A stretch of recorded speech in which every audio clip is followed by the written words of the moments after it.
Kamusta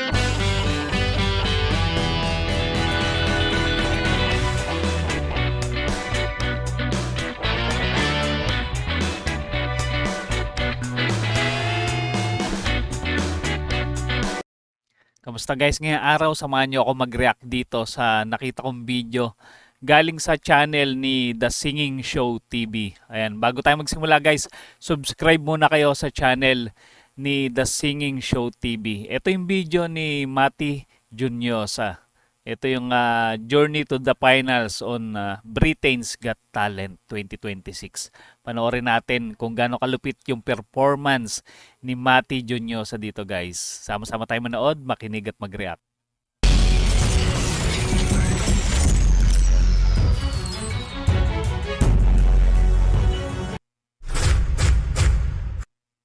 Mary J is in the final, everyone! Yeah! Imagine leaving your home country, chasing a dream, working as a waiter just to survive, and one day standing on one of the biggest stages in the world. Waiter pala yung trabaho ni Mati Juniosa sa abroad. This is the story of a Filipino dreamer, a voice that shook the world, and a journey that made the Philippines proud. Today we're talking about Mati Juniosa and his incredible rise to the grand finals of Britain's Got Talent 2026. Pagkakaalam ko, sumali siya dati sa Pinoy Idol.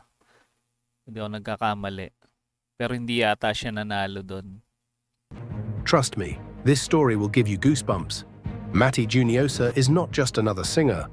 Born in Mandaluyong, Philippines, former Idol Philippines Top 12 finalist. Taga Mandaluyong pala siya, no?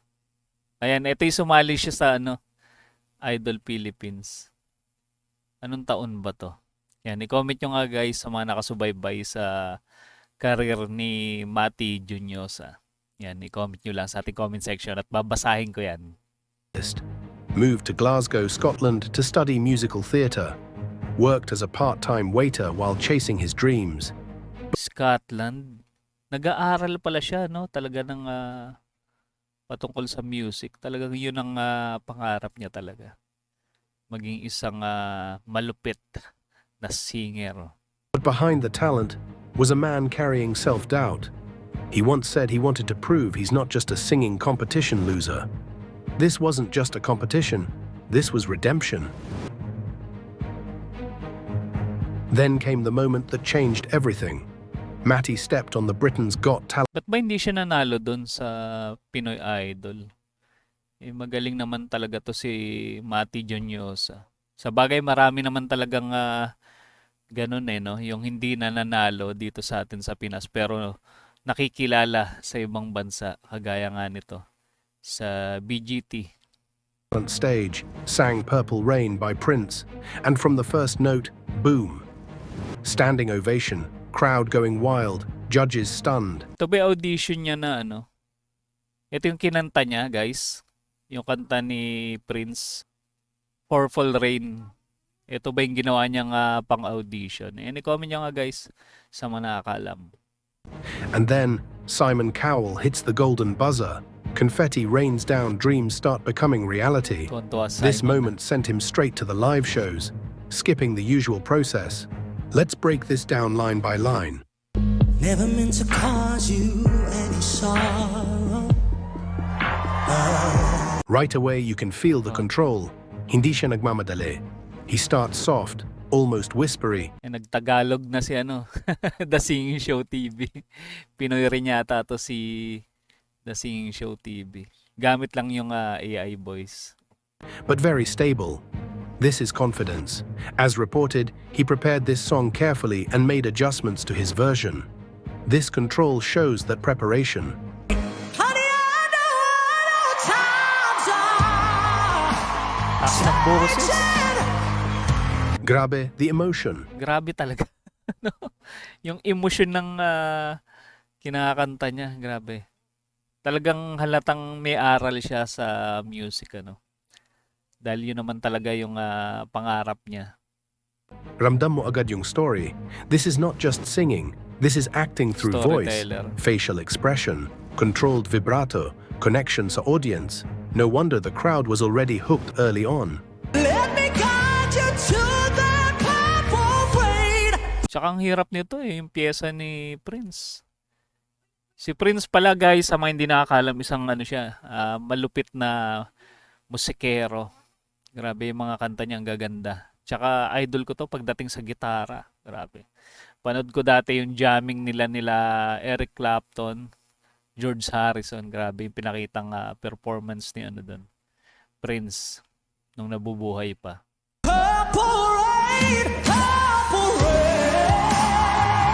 Here's where Matty starts to open his voice.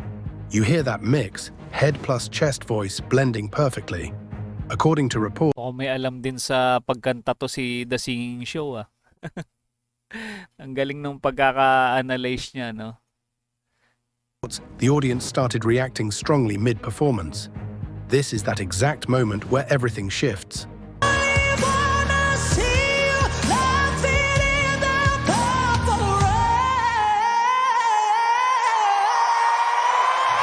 This is where Grabe. Iba talaga yung kalibre nito ni Mati. Grabe yung mga pakulot-kulot niya ng boses. he lets go vocally, Girit niya. full power, wide resonance, emotional release. Reports say the audience actually rose mid-performance, and honestly, this is that exact section. Parang naalala ko si Jed Madela dito kay Mati. Parang same sila no na ganong kataas din. Mataas din yung boses ni Jed Madela Tapos alam ko sumali din yun sa mga singing competition sa abroad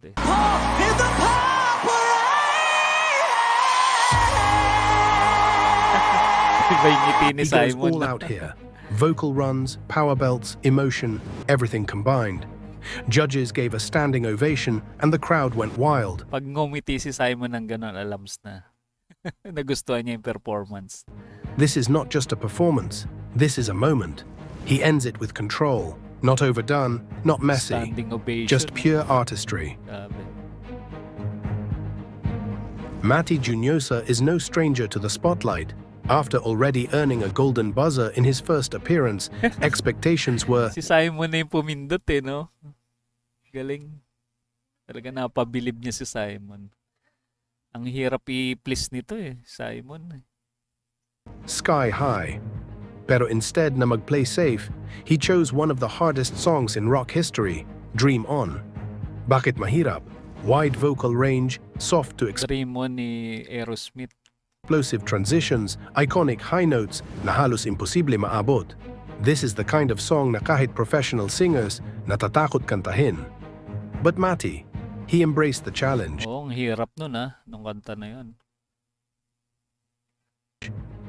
Each time that I look in the mirror, all these lines on my face getting clearer. Everybody's got their dues in life to pay. Siguro to si Mati Juniosa, naboboring to pag yung mga kanta lang.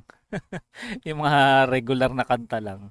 Kaya ang kinakanta niya talaga yung mga pandiinan na na pyesa Okay.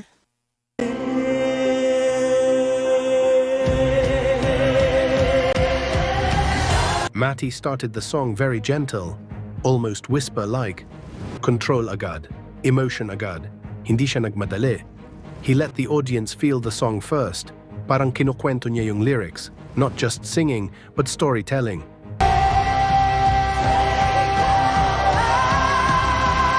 Maraming ganyan yung kumukonek talaga sa audience. Pag yung style nila parang nagkukwento, kinukwento nila yung kanta. Nararamdaman talaga ng mga nanonood yung mensahe ng kanta. Dream on, dream on, dreams come back to you. Grabe. Yun ba yung vibrato? Yung parang nanginginig yung boses niya, Sing for me, sing for the light to sing for the As the song progressed, unti-unti niyang binuild ang intensity. Mas lumakas ang boses, mas naging emotional. Ramdam mo yung passion. This is where you see his technique, controlled breathing, steady tone, and perfect timing. Hindi siya sumigaw agad. Saan kaya nakahana itong boses ni Mati? 'Di ba maraming tinatawag na klase kagaya ng soprano, 'di ba? May mga alto. Yan. I-comment nyo nga guys sa mga professional na singer diyan kung ano ba si Mati Juniosa. Saan ba nakahana yung boses niya? Yung range. He saved it for the perfect moment.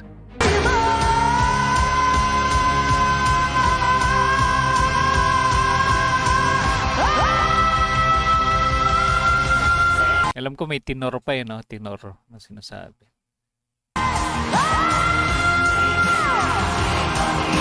Sing for the laughter, sing for the tears. Sing with me if it's just for the day. And then, the moment Ganda ng stage, oh. Grabe. Yung makatungtong ka lang dyan sa stage na yun, talagang ano na eh. Napakalaking karangalan na eh, no? Lalo pa yung makapasok ka sa finals, di ba? everyone was waiting for, boom. Matty hit the high notes with power, clarity, emotion. Hindi lang mataas, malinis at may puso. Yun, importante yun, yung clarity. Meron kasi mga singer na pag kumanta, hindi mo maintindihan masyado yung lyrics, di ba? Hindi ganun kalinaw. This is where the judges lost it.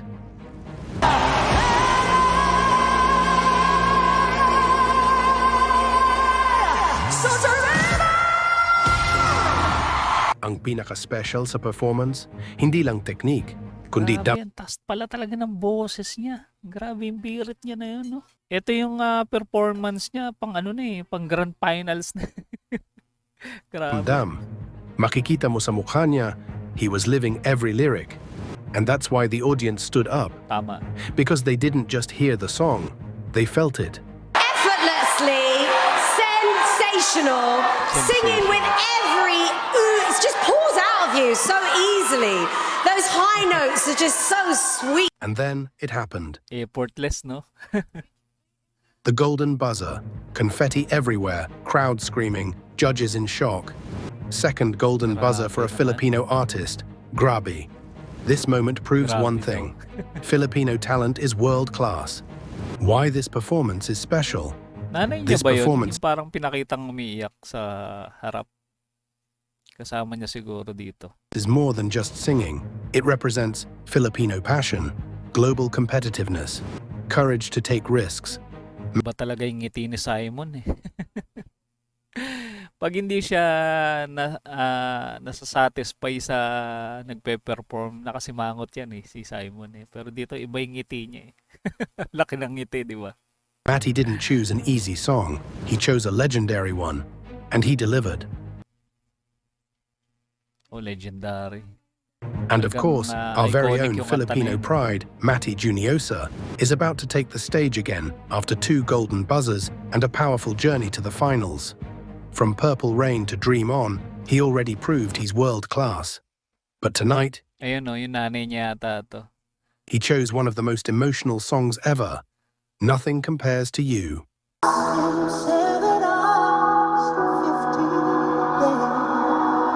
Ang ganda rin kanta nito guys. Nothing compares. Bro, the control, the softness. He didn't overpower it, he felt it. You can already hear the Oo nga, pwede siya sa mga biritan, pwede rin siya sa mga soft na ano eh, piyesa eh. Na kanta. Napaka-smooth. pain in his voice. Galing niya mag-transition, no? Yung kagaya ng sinasabi nga ni The Singing Show TV. Yung vibrato, chest voice, etc. Yung mga technique niya. Talagang kaya niyang laruin eh. Head voice.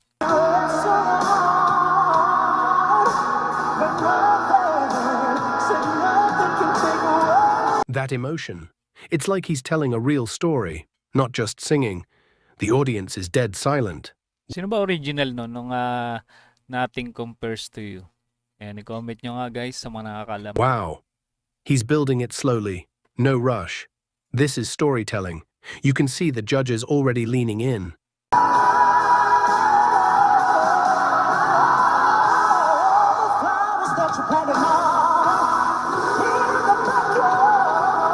Yung style ng boses niya parang hindi Pilipino eh, no?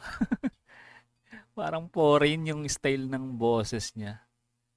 Parang may pagka, ano ba tawag daw, R&B, parang ganon. The tone got deeper. There's more weight now. He's pulling everyone into the song. Yes, here comes the confidence. Slight power, but still controlled, not shouting, just pure Hindi kaya mainit dyan sa stage ng BGT. Ang daming ilaw. artistry.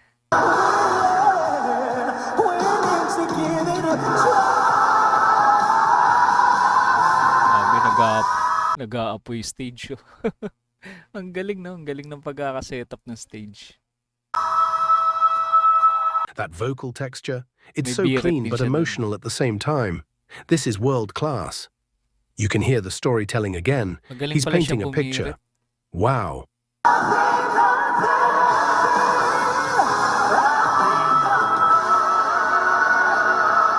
Yung style niya, ano talaga, pang competition,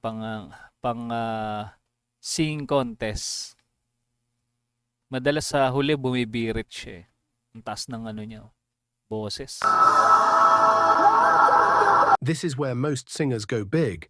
But Matty, he's mixing emotion and power. That's why he's different. Final chorus, the winning moment. He went even bigger, but still not over singing. That is a grand finals performance. Lakas siguro ng lungs nito, no? Ang haba nung ano niya, nung birit niya hininga niya. Hindi kinakapos.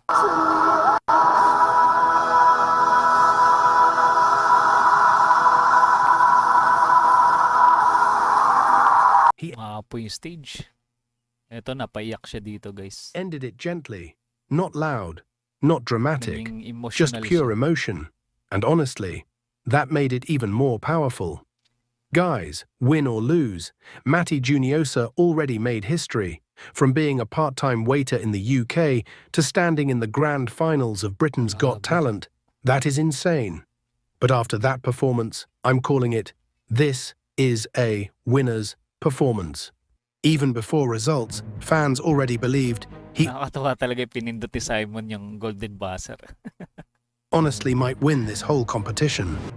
And honestly, watching his performances, you can feel it.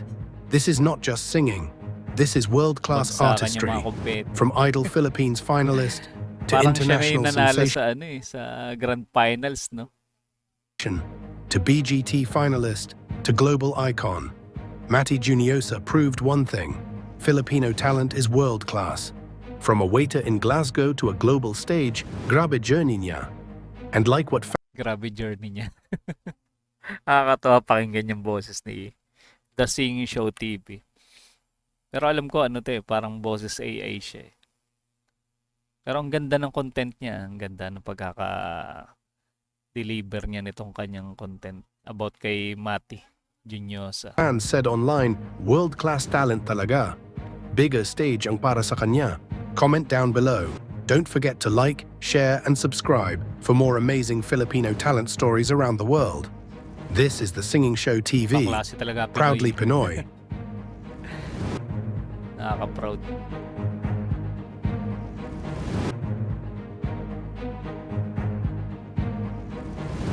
Grabe, ibang klase talaga Pinoy, no? Nakaka-proud yung kanyang talent. Biruin mo, napatayo niya yung mga judges sa BGT. Grabe. O guys, huwag niyo kalimutan na mag-subscribe sa channel ni The Singing Show TV. Ayan yung kanyang channel, guys. Panoorin niyo yung kanyang mga video, napakagaganda. At kung hindi pa kayo nakasubscribe sa ating munting channel, mag-subscribe na kayo para ma-notify kayo sa mga susunod pa nating content. Paano, hanggang dito na muna guys. Kita-kits ulit tayo sa mga susunod pang reaction video.